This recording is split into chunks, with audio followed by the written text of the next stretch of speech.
নমস্কার বন্ধুরা, আজ আমি আলুর দম করে তোমাদের দেখাবো। তার জন্য আমি কড়াইয়ে তেল দিয়ে দিয়েছি। তেল দিয়ে তেজপাতা, শুকনো লঙ্কা দুটো দিয়ে দিয়েছি। দিয়ে এটাকে আমি ভালো করে একটু ভেজে নিয়েছি। ভেজে নিয়ে এবার আমি এই যে সিদ্ধ করে রাখা আলু, অল্প সিদ্ধ করে রেখেছিলাম, সেই আলুটা আমি দিয়ে দিলাম কড়াইয়ের মধ্যে।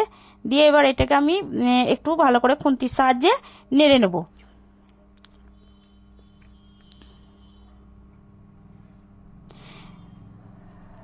তো নেড়ে নিয়ে এবার আমি এর মধ্যে দেব কিছুটা আদা বাটা দিয়ে এবার আমি দিয়ে দেব কাঁচা লঙ্কা চেরা দিয়ে এবার আমি দিয়ে দেব লঙ্কা গুঁড়ো, হলুদ গুঁড়ো, লঙ্কা গুঁড়ো, আর দেব আমি জিরে, ধনে পরিমাণ মতো অল্প করে আমি দিয়ে দেব। খুব বেশি মশলা আমি দেব না কো। আর একটু অল্প লবণ দিয়ে দেব। দিয়ে এবার আমি এটাকে খুন্তির সাহায্যে ভালো করে এপিট ওপিট একটু নেড়ে নেব, কষিয়ে নেব। কষিয়ে নিয়ে এবার আমি কষিয়ে নিয়ে ওই অল্প একটু জল সামান্য দিয়ে দেব। দিয়ে আবার আমি একটু ভালো করে এপিট ওপিট কষে নেব।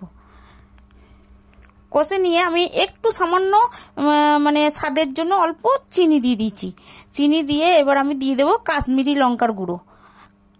দিয়ে এবার আমি আবার খুন্তির সাহায্যে এপিট ওপিট ভালো করে কষে নেবো। একটু কষে নিয়ে এবার আমি দিয়ে দেব আবার অল্প পরিমাণে জল দিয়ে এবার আমি আবার আলুগুলোকে ভালো করে এপিট ওপিট করে খুন্তির সাহায্যে আমি নেড়ে নেব।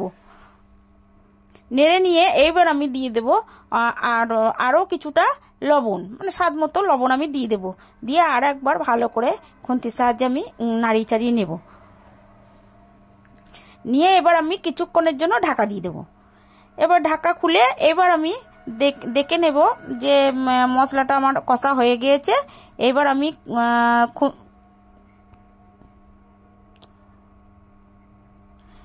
আমি দিয়ে দেব পরিমাণ মতো জলটা দিয়ে আমি আবার খুন্তির সাহায্যে ভালো করে এপিট ওপিট নাড়িয়ে এবার আমি আবার ঢাকা দিয়ে দেব।